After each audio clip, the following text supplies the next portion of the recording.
All right, today we're going to do a funfetti cake. I have a closing day for a house at 3741 Dorset Way. House was built in 1980. So going along with my cakes or desserts for the time period, the house was built in 1980. A cake that was popular at that time was funfetti cakes. So we did a funfetti pound cake. I'll show you how to make it. Like and subscribe. All right, so we're making our 1980s funfetti pound cake for the closing day for Cakes at Closing. I'm going to start off with 2 sticks of butter with 2.5 cups of sugar. Put that in our mixer and let it mix until creamy. 2.5 cups of sugar. Just throw it in there, let it go, I don't know, 3 to 5 minutes till it's really creamy. We got our butter, sugar. I said creamy earlier, it's fluffy. You want it fluffy. It kind of reminds me of, if you can see that, kind of like fluffy kinetic sand. Got kids. All right, once you have that fluffy, we're going to do our eggs, 6 room temperature, 1 at a time, mix them well in between. All right, now we got all 6 of our eggs in here, mixed in well. We're going to alternate our flour mixture with some sour cream. Got a cup of sour cream, and this is 3 cups of all-purpose flour shifted with a teaspoon of baking powder and a ½ teaspoon of salt.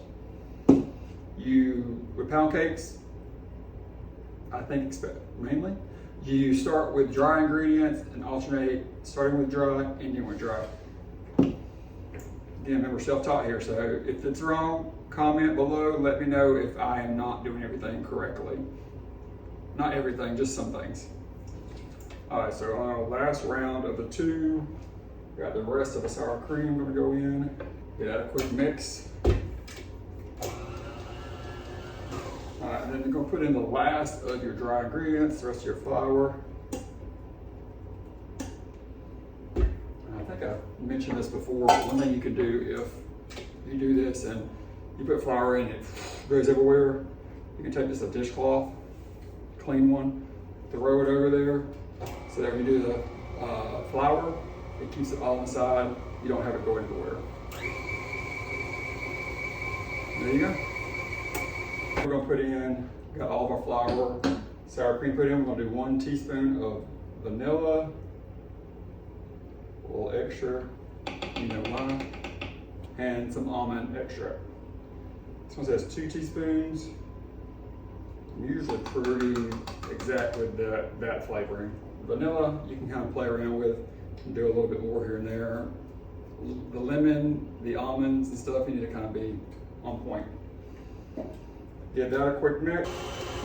That almond smells so good. And that is pound cake, how to make it. Now we're going to do the funfetti part of it and get it in the oven. Funfetti part is the rainbow sprinkles. What I do is, again, self-taught. I bread, and for the last couple of years when I make this kind of cake or something similar, especially with fruit, I throw a little bit of the flour in there and coat it, and that way when you mix it in, it doesn't all just sink to the bottom while it's baking. It's supposed to help suspend it throughout. And you fold it in. All right, got our mixture ready. Take our 9-inch bundt pan, kind of take and zhuzh around the top, kind of bouncing, pushing it down, trying to get it all in there together. You see you got sprinkles throughout as you're putting it in there. Is it because of flour? I don't know. I think it is. Could not be. Could just be doing it by itself. Who knows? I always give a little tap tap for air bubbles. Oven's preheated at 325. We're gonna throw it in there for 1 hour and 15 minutes. Check it after an hour, toothpick, make sure it comes out clean. Our cake out, it's been sitting and cooling for about 10-15 minutes. We're gonna flip it out, flip it back over, cut off the bottom, top, whichever you're looking at it, and so it sits more level. Right there, perfect. All right, we got the cake leveled off in the chiller, letting it cool off so we can get this done kind of quickly. So we have that closing coming up soon. I gotta get this to my clients. We got 2 cups of powdered sugar, teaspoon of vanilla,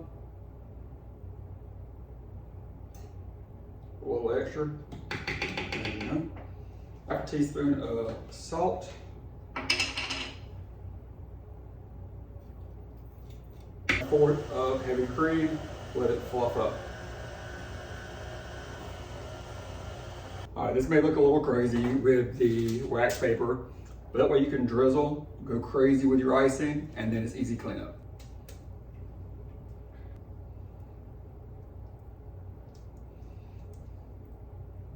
Like I said, just kind of go crazy with it, which is why we do wax paper, so it's easy. Now we'll let this sit for a few minutes, and then we can remove it, and it should all just stay kind of glazed the way it is.